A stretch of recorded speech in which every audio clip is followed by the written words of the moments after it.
From the New York Times, it's The Headlines. I'm Tracy Mumford. Today's Tuesday, October 15th. Here's what we're covering.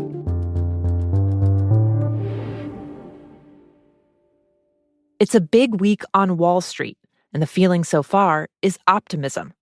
Stocks have climbed since the Federal Reserve lowered interest rates a month ago, and the market's been setting record highs, including another one yesterday. There had been a lot of hand-wringing over how the labor market is doing and high prices, but the most recent data coming out has showed strong hiring numbers and milder inflation. This week, big companies like Johnson & Johnson, Procter & Gamble, and Netflix will open their books for their quarterly earning reports, data that could provide another checkup on where the economy is heading.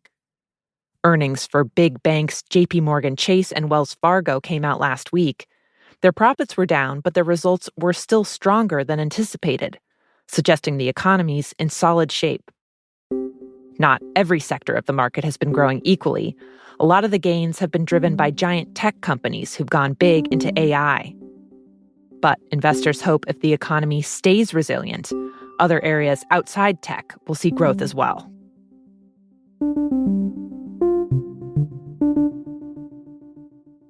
Kamala Harris, who's come under scrutiny for either not doing interviews or doing them with less traditional outlets, has agreed to sit down with Fox News. The network announced that the vice president will be interviewed tomorrow by Bret Baier, its chief political anchor.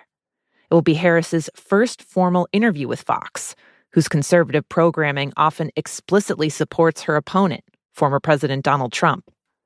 Harris is expected to field 25 to 30 minutes of questions, and it could be an opportunity for her to reach viewers who may be skeptical of her candidacy.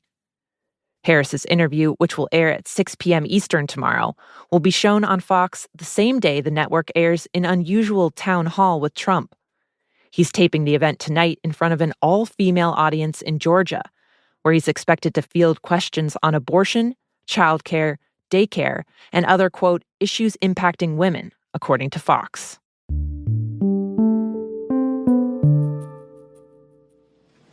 We will never tolerate the involvement of a foreign government threatening and killing Canadian citizens on Canadian soil, a deeply unacceptable violation of Canada's sovereignty and of international law.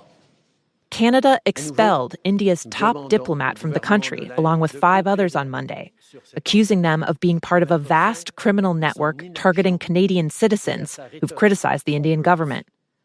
The move immediately escalated tensions between the two countries and now runs the risk of broadening into a wider international dispute. India and Canada have been at odds since last year when the outspoken Sikh cleric Hardeep Singh Nijjar was assassinated in Canada. At the time, Canada blamed the Indian government for the killing, accusing them of running covert operations against the religious minority in the country.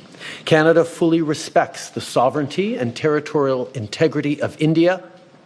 We expect the Indian government to do the same for Canada.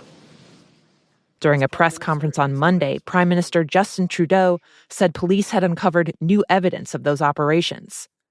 India has rejected the accusations, calling them politically motivated, and immediately retaliated by ordering 6 Canadian diplomats to leave. Times international correspondent Martina Stevis-Gridneff says the diplomatic expulsions could now put more countries in an uncomfortable position. Both Canada and India, while super different countries, are both what we would call middling powers on the world stage. You know, Canada's a traditional Western player. They're part of NATO, part of the G7. And India is a huge country, an ascendant power on the global stage. And a power that many of Canada's allies, such as the United States and European Union countries, want to have as a friend. They want India to be their ally, both geopolitically, economically, and in trade terms. And so I think because of the gravity of the allegations, this breakdown between Canada and India and the relationship makes things quite awkward. It puts quite a lot of pressure on the allies of both countries to pick sides. And that's going to be something the United States and others don't want to do. And so that makes this problem in a way bigger than what it appears at first glance.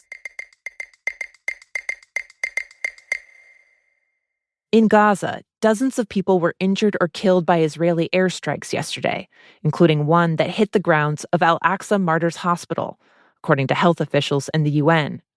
Many families had set up camp in the hospital's parking lot, hoping that international laws prohibiting attacks on hospitals would mean it was safe.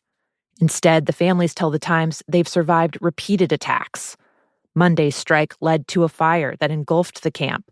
People scrambled to try and put out the flames, which were fueled by canisters of cooking gas in the family's plastic tents.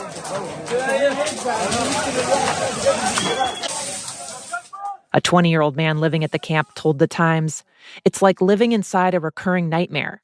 Every time we sleep, we wake up to the same scenario of tents struck, people screaming." The Israeli military said it was targeting a Hamas command center near the hospital. Israel's come under repeated criticism for hitting hospitals and other civilian infrastructure over the last year. And in Lebanon, Israeli airstrikes are now overwhelming the health system there. The United Nations says some Lebanese hospitals have had to close due to damage. Others have been abandoned after staff fled, fearing for their safety. Israel's been mounting a major offensive in Lebanon after trading cross-border blows with Hezbollah for nearly a year. The Israeli military's accused Hezbollah of embedding itself in civilian infrastructure, including hospitals. Lebanese officials and officials from the militant group have denied those claims.